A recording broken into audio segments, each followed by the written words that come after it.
Chapter 4 A Man Sent by the Devil. For 3 years the man calling himself Roger Chillingworth had made his home in the town. Only Hester Prynne knew the secrets of his past life, which he had put behind him, but he held the lock and key to her silence and felt quite safe. His plans had changed. There were new, darker arrangements to make, new, secret things to do with his time. He had studied medicine and knew enough for other people to accept and welcome him as a doctor. Medical men were difficult to find in New England at that time. Soon after his arrival, he became friendly with Mr. Dimsdale, and made the young man his religious guide. It was at this time, however, that the young priest's health began to fail. He grew thin and pale. His voice, though still rich and sweet, now had a sadness and tiredness about it, and sometimes, when he was alarmed by something, he would put his hand over his heart, and his eyes would fill with pain. The young priest was greatly respected in the town. People thought he was a selfless and deeply religious man. They worried that his long hours of study and hard work for the church were damaging his health. So they were pleased when Roger Chillingworth became a friend of the young man, and also offered to be his doctor. "God has sent this man to help our priest," they said. But Mr. Dimsdale would not listen to his friends, and gently turned away all advice. "I need no medicine," he said. But how could he say so when each week his face became paler and thinner? His voice trembled more than before, and putting his hand over his heart became a habit. Was he tired of his work? Did he wish to die? The older priests put these questions to him and reminded him that refusing medical help, perhaps help sent by God, was a sin. Mr. Dimsdale listened in silence and finally promised to take advice from the doctor. "Though, if God wished it," he said, "I would be happy to leave behind my work, my worries, and my sins, and be buried in my grave." So this was how the mysterious Roger Chillingworth became the medical adviser of Mr. Arthur Dimsdale. The two men, one young and one old, began to spend much time together, walking along beside the sea or in the forest, often collecting plants to use for making medicines. Chillingworth watched and listened to his patient, asking questions carefully, digging deeper and deeper into the other man's thoughts and feelings. They spoke about public and private things, about health and religion, even about personal matters. But no secret, however much Chillingworth suspected there was one, ever came out of their discussions. After a time, at the suggestion of Roger Chillingworth, the friends of Mr. Dimsdale arranged for the two men to live in the same house. They thought it was the best and most sensible arrangement, at least until Mr. Dimsdale decided to marry some suitable young lady. Although for some reason they did not understand, the young man refused to even think about marriage. Now the good doctor could keep an even closer watch on their young friend's health. The house was next to the town's graveyard, and Mr. Dimsdale had an apartment in the front of the building where he could enjoy the morning sun and where there was plenty of room for his many books. In rooms on the other side of the house, Roger Chillingworth arranged his papers and the special things needed for making medicines. However, not all the townspeople were happy. Many people suspected that the mysterious doctor was not all he pretended to be. One old man, who had come from London more than 30 years ago, was sure that Chillingworth had lived in that city using another name. Others spoke of the change in the man since he had come to live in the town. At first, his expression had been calm, thoughtful, the face of a man who spent his time studying. Now there was something ugly and evil in his face. Some people even believed that Chillingworth had been sent by the devil and was after the young priest's soul. Everyone, however, was confident that Mr. Dimsdale would be the winner of this battle. As the months and years went by, the change in Roger Chillingworth grew greater. He had begun with the calmness of a judge, wanting only to know the truth. But as he continued, the need to know burned in him like a fever, and he dug into the priest's soul like a man searching for gold.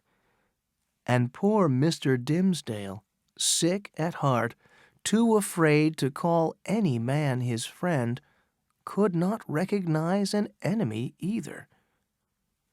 One day he was in Chillingworth's room, looking out of the window at the graveyard opposite, while the older man was arranging some plants that he had collected. "Where did you get the plants with the dark leaves?" the priest asked Chillingworth. "From the graveyard," answered the other man. "I found them growing on a grave without a gravestone, or anything to tell me the dead man's name. Perhaps these black plants grew out of a heart that hid some terrible secret, one that was buried with him." "Perhaps the poor man wanted to tell it, but could not," said Mr. Dimsdale. He was silent for a while, then went on. "Tell me, doctor, is my health any better since you began to take care of this poor, weak body of mine?" Before Chillingworth could answer, they heard a young child laughing. The sound came from the graveyard, and the priest looked down from the open window and saw Hester Prynne and little Pearl walking along the path. Pearl looked as beautiful as the day, but was behaving badly. She jumped from grave to grave, finally dancing on one of the larger graves until her mother called out to her. "Pearl, stop it! Behave yourself!" cried Hester Prynne. The girl stopped, but only to collect the purple flowers from a tall plant. She took a handful of them and fastened their needle-like edges to the scarlet letter on her mother's dress. Hester did not pull them off. Roger Chillingworth had joined Mr. Dimsdale at the window. "That child has no respect for others," he said. "No idea of right or wrong. I saw her the other day throwing water at the governor himself. What, in heaven's name, is she? A child of the devil? Has she no kindliness in her?" "I do not know," replied Mr. Dimsdale, quietly. The girl probably heard their voices. She looked up, laughed, then threw one of the purple flowers at Mr. Dimsdale, and when the young priest jumped back with a little cry, she was delighted and laughed even louder. Hester Prynne also looked up at that moment, and all four of these persons now stared at each other silently, until the child laughed again and shouted, "Come away, mother! Come away, or that nasty old man up there will catch you. He has already caught the priest, but he won't catch little Pearl." And she pulled her mother away, then danced off between the graves. "There goes a woman," said Roger Chillingworth, after a pause, "who cannot hide her shame. It is there for all to see. But is Hester Prynne more or less miserable than people who keep their sinfulness hidden?" "I cannot answer for her," said Mr. Dimsdale, his face pale. There was a look of pain in her face which it hurt me to see, but I think it must be better for sinners to be free to show their pain, as this poor woman Hester does, than to cover it all up in their heart. There was another pause. Then the doctor said, "You asked a little while ago for my opinion on your health." "I did," said Mr. Dimsdale. "Speak freely. Do not be afraid to tell me the truth, whether it is good news or bad." "Your illness is a strange one," said Chillingworth, going back to his plants. "I find it difficult to understand. Let me ask you, as a friend as well as your doctor, have you told me everything? Is there anything you have not told me which might help me find the true reason for your illness?" "How can you ask?" replied the priest. "It would be stupid to call in a doctor and then hide the injury."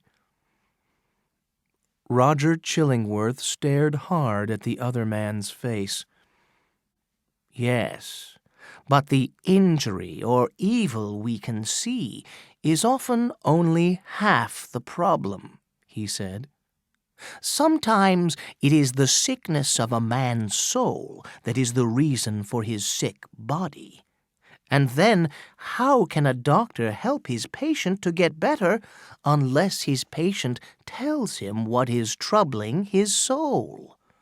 "No, not to you," cried Mr. Dimsdale, his eyes suddenly wild and bright. "Only God can save a man whose sickness is a sickness of the soul. Let him do with me what he will.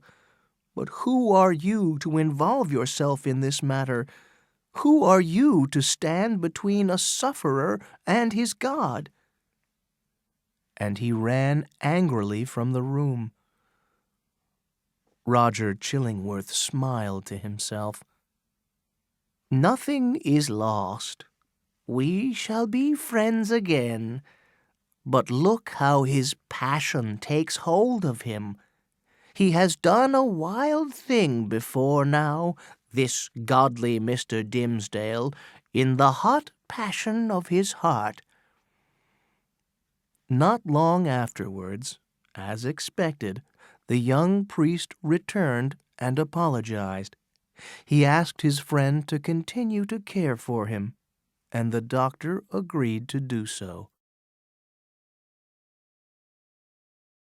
A few days after this, Mr. Dimsdale falls asleep in his chair while reading in his study. Later, Roger Chillingworth comes into the room and sees that the other man is sleeping. He steps forward and pulls open the priest's shirt.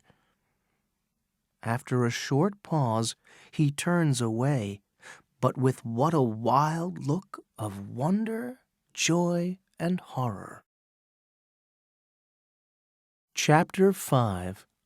A Night on the Scaffold.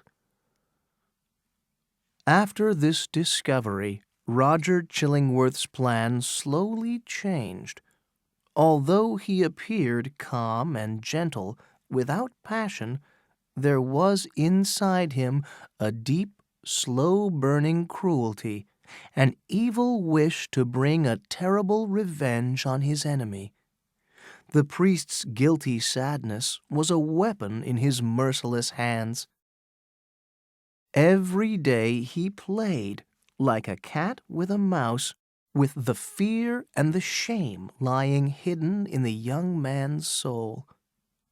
But on the outside he was still a friend, kindly and smiling.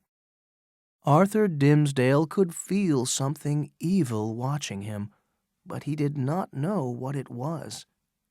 He looked with doubt and fear, at times even with hate, at the figure of the old doctor. Then he would punish himself for these unkind thoughts, blaming them on the guilt and shame eating away at his heart. And all this black trouble in his soul had made him more famous and popular as a priest than ever. To the people in his church, he seemed very close to God, a man full of gentleness and understanding of the pain and suffering of others. More than once, Mr. Dimmesdale prepared himself to speak to his people about the black secret of his soul. More than once he stood in front of them in church, took a deep breath, and told them what? He told them he was the worst of sinners, hateful, dishonest, unclean, an evil thing in the sight of God. But did they understand? No. They listened, and then told each other how lucky they were to have a man like this for their priest. Only a strong and godly man, they said, could speak so openly about his weaknesses. Arthur Dimmesdale could find no peace in his heart. He could not sleep at night, but would sit staring at his face in a mirror, hour after hour. Often, as he looked, his own face would be replaced by the accusing faces of others, dead friends from long ago, his white-bearded father, his mother, and worst of all, Hester Prynne, walking with little Pearl and pointing her finger first at the scarlet letter on her bosom and then at the priest's own chest. One sleepless summer night, 7 years from the time when Hester stood in public shame on the scaffold, the priest sat up suddenly in his chair. An idea had come to him.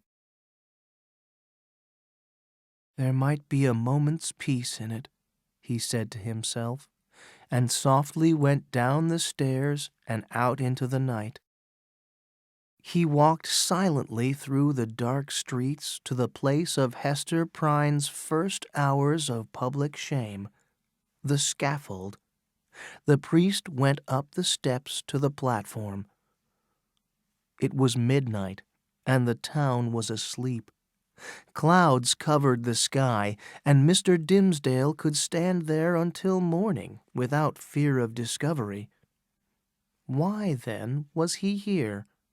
What had made him come? Guilt? Shame? He did not know. But a feeling of great horror went through his whole body, and he cried out a terrible scream, which echoed through the night, from one house to another and to the hills beyond the town.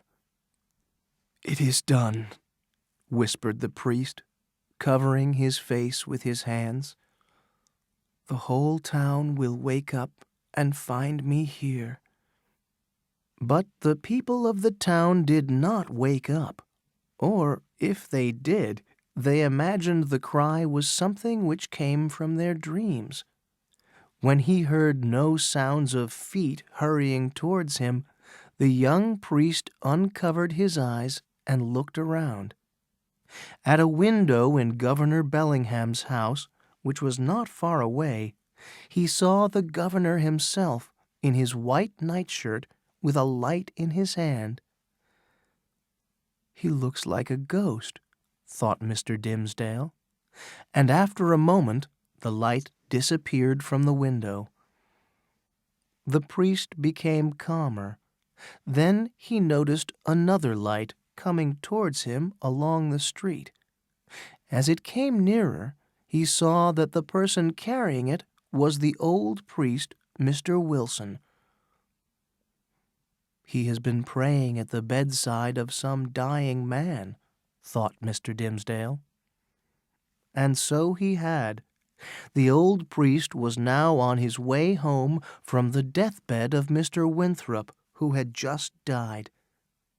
As Mr. Wilson passed by the scaffold, Mr. Dimsdale found it difficult not to speak. "Good evening to you, Father. Please come up and spend a pleasant hour with me." Good heavens! Had Mr. Dimsdale actually spoken? For one moment he believed that these words had passed his lips, but he had only imagined them. Mr. Wilson walked on, looking ahead, not once turning towards the platform. "I shall be too cold to move soon," Mr. Dimsdale thought. "I won't even be able to walk down the steps." Crazy pictures passed before his eyes. Someone will find me here in the early morning and will run around knocking on doors. Everyone will hurry out in their night clothes. Governor Bellingham with his buttons undone, his sister, Mad Mistress Hibbins, staring with her wild eyes, and good Father Wilson, too, tired after spending half the night at a deathbed. Yes, everyone in the world will come running. And who will they see? They will see their priest, half frozen to death, covered with shame, and standing where Hester Prynne once stood. Now he began to laugh, loudly and wildly, unable to stop himself. Then he heard an answering laugh, a child's laugh, and his heart jumped. It was little Pearl. "Pearl!" he cried. "Little Pearl!" Then more softly, "Hester, Hester Prynne, are you there?" "Yes, it is me," Hester Prynne replied. She sounded surprised. "It is me and my little Pearl." "Where have you come from, Hester?" he asked. "From Mr. Winthrop's deathbed," she said. "I've measured him for his burial clothes, and I am now going home." "Come up here, Hester, you and little Pearl," said the priest. "You have both been here before, but I was not with you. Come up now, and all three of us shall stand together." Hester silently climbed up the steps and stood on the platform, holding Pearl's hand. The priest found and held the child's other hand, and immediately felt a warm, strong feeling in his heart, filling it with new life. Pearl looked up at the priest. "Will you stand here with Mother and me tomorrow, Mr. Dimsdale?" she whispered. "No, my little Pearl," answered the priest. The moment of passionate feeling had passed. Already he was trembling, and all his fear of public shame had returned. "I shall stand with you and your mother one day, but not tomorrow." "When?" Pearl asked. "What day?" She tried to pull her hand away from the priest's. "The great judgment day," he whispered. "Then and there your mother and I must stand together, but not before then, not in the daylight of this world." Before he had finished speaking, a light appeared, far and wide in the night sky. It was almost certainly caused by a meteor, and it lit up the whole street like day. And there stood the priest with his hand over his heart, and Hester Prynne with the scarlet letter on her bosom, and little Pearl standing between these two, looking up at the priest with a playful smile. She pointed across the street, but he put both his hands across his chest and looked up at the sky. However, he knew that little Pearl was pointing her finger at a man standing near the scaffold, Roger Chillingworth. Did the priest see him too? Or, in the strange, unearthly light, did he see only the evil smile, the hate behind the eyes, and believe that he was seeing the devil himself? The meteor disappeared as suddenly as it had appeared. Mr. Dimsdale, now trembling with terror, said, "Who is that man, Hester? Do you know him? I hate him, Hester." She remembered her promise, and was silent. "Who is he? Who is he?" cried Mr. Dimsdale. "Can you do nothing for me? I have a horror of the man." "I can tell you who he is," said little Pearl. "Quickly then, child," said the priest. "Whisper to me." But the child whispered meaningless words into the priest's ear, and laughed. "Why are you playing games with me?" said the priest. "You would not promise to hold my hand and my mother's hand here tomorrow," replied the child.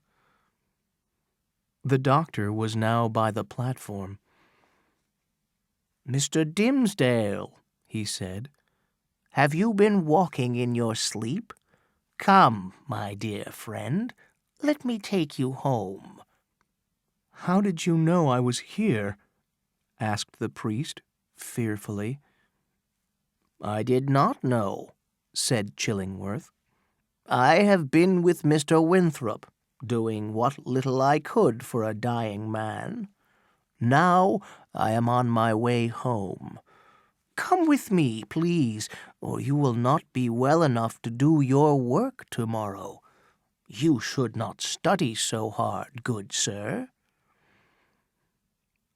"I will go home with you," said Mr. Dimsdale, defeated, and, like someone waking up from an ugly dream, he followed the doctor back to their house. Chapter 6. Hester Meets the Enemy. That meeting with Mr. Dimsdale on the scaffold worried Hester Prynne greatly. She saw the young priest's weakness and his misery, and how close he was to madness. She heard the terror in his voice as he asked her for help, and she decided he had a right to all the help she could give him. Her position in the town was now rather different. In the 7 years since Pearl was born, Hester had worn the scarlet letter patiently and had led a hard-working and blameless life. People no longer hated her. Some even respected her. "She is always ready to give what she can to the poor," they said, "although she gets little thanks for the food she takes to them or the clothes she makes for them." And whenever a house was darkened by trouble, Hester was there with warm and kindly words, and the offer of help. But when sunshine came again, she left without looking back or waiting for the grateful thanks of those who had been troubled. And afterwards, when she saw them in the street, she did not lift her head to speak to them, but put her finger on her scarlet letter of shame and passed by. Beneath her calmness, however, there had often been great loneliness and suffering. These had made her strong, and she now felt able to face the man who had once been her husband. It was clear to Hester that this man was the priest's secret enemy, playing the part of a friend and helper, and slowly but surely driving the priest into madness. In short, she decided to talk to Roger Chillingworth, and to do what she could to stop his cruel and evil revenge. She did not have long to wait. One afternoon, while walking with Pearl along the beach, she saw the old doctor with a basket in one hand and a stick in the other. He was collecting plants. "Go down to the water and play while I talk to this gentleman," Hester told her daughter. The child flew away like a bird, her small white feet making patterns in the wet sand at the edge of the sea. Her mother walked up to Roger Chillingworth. "I would like to speak to you," she said. "Ah, Mistress Hester," he answered. "I hear news of your good work from everyone I speak to. Only yesterday a magistrate whispered to me that the officers of the town were discussing whether the Scarlet letter could now be taken off your bosom. You should do it at once, I told him. "It is not for some magistrate to take off this letter," Hester replied calmly. "When, if ever, I earn the right to be rid of it, it will fall off without anyone's help." "Wear it, then, if you want to," said Chillingworth. "It is a fine piece of needlework, and looks well on your bosom." While they spoke, Hester had been watching him closely and was full of wonder at the change she saw in him. He was no longer the calm, intelligent man she remembered. Now there was a cruel, searching look in his eyes, and a cold half-smile came and went on his face. 7 years of getting enjoyment from a cruel revenge had left the devil's mark on him. "His soul seems to be on fire," Hester thought. "I want to speak to you about Mr. Dimsdale," she said. "And what about him?" cried Roger Chillingworth. "Speak freely, and I will answer." "When we last spoke together, 7 years ago," Hester said, "you made me promise not to tell anyone that we once lived as husband and wife. I agreed to be silent because, as you said then, his position and his life were in your hands. But I see now that I was wrong to keep silent. Since that day, you have been beside him, sleeping and waking. You search his thoughts and his heart, and each day you cause him to die a living death. And it is I who have allowed this to happen." "What else can you do?" asked Chillingworth. "A word from me, and this man would be thrown from his church into a prison, and from there to the scaffold." "Perhaps that would be better," said Hester. "Haven't you had your revenge? Hasn't he suffered enough for his sins?" "No," answered the doctor. "Do you remember me, Hester, as I was 9 years ago? You thought I was cold, perhaps, but was I not kind and true, and a good friend to others?" "Yes," said Hester, "all that and more." "And what am I now?" he asked, and his face showed the evil that was in him. "A devil! And who made me this?" "It was me," said Hester, trembling. "Me, as much as he, So why didn't you punish me?" "You had the Scarlet Letter," he said. "That was enough revenge for me." He put his finger on it with a smile. "Now, what do you want to say about this man?" "I must tell him the truth about you," said Hester. "He must know who you are and why you are doing this to him. What the result will be, I do not know. Do what you want with him. But there is no good for him, no good for me, no good for you, no good for little Pearl.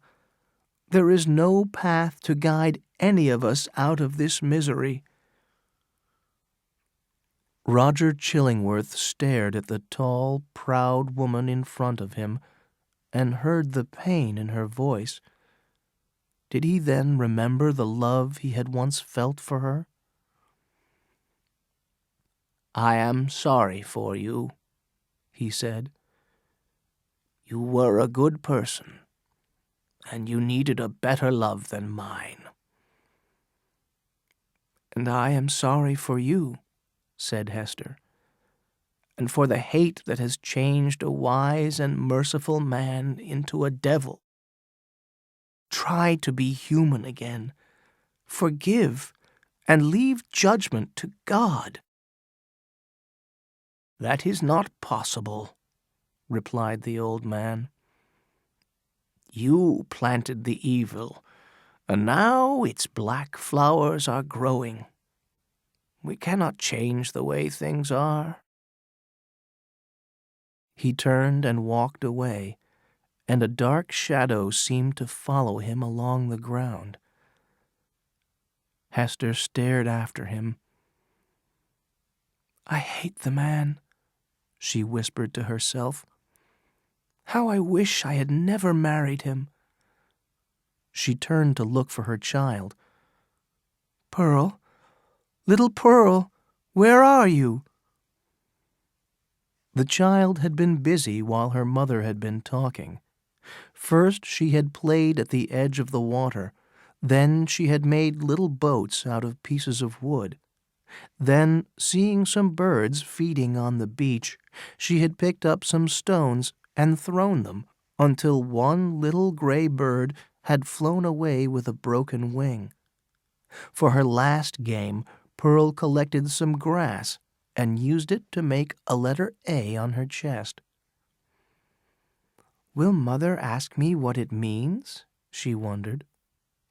Then she heard her mother calling, and, moving as lightly as one of the little sea-birds, she appeared beside Hester and pointed her finger towards the letter A on her bosom. "My little Pearl," said Hester, after a moment's silence, "the green letter means nothing on your childish bosom. But do you know why your mother wears it?" "Oh, yes," said Pearl, smiling. "It is for the same reason that the priest puts his hand over his heart."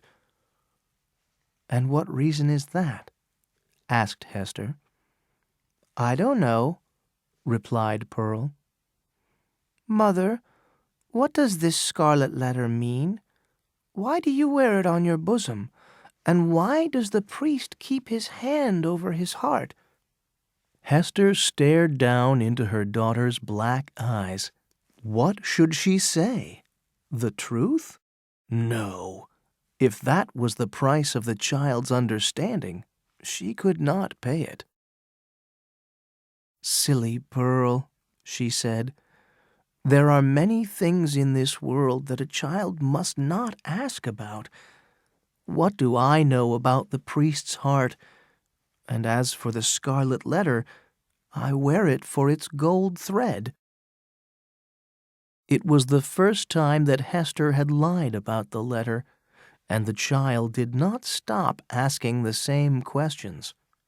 2 or 3 times on the way home, several times at supper, and again the next morning, Pearl asked, "Mother, Mother, what does the scarlet letter mean?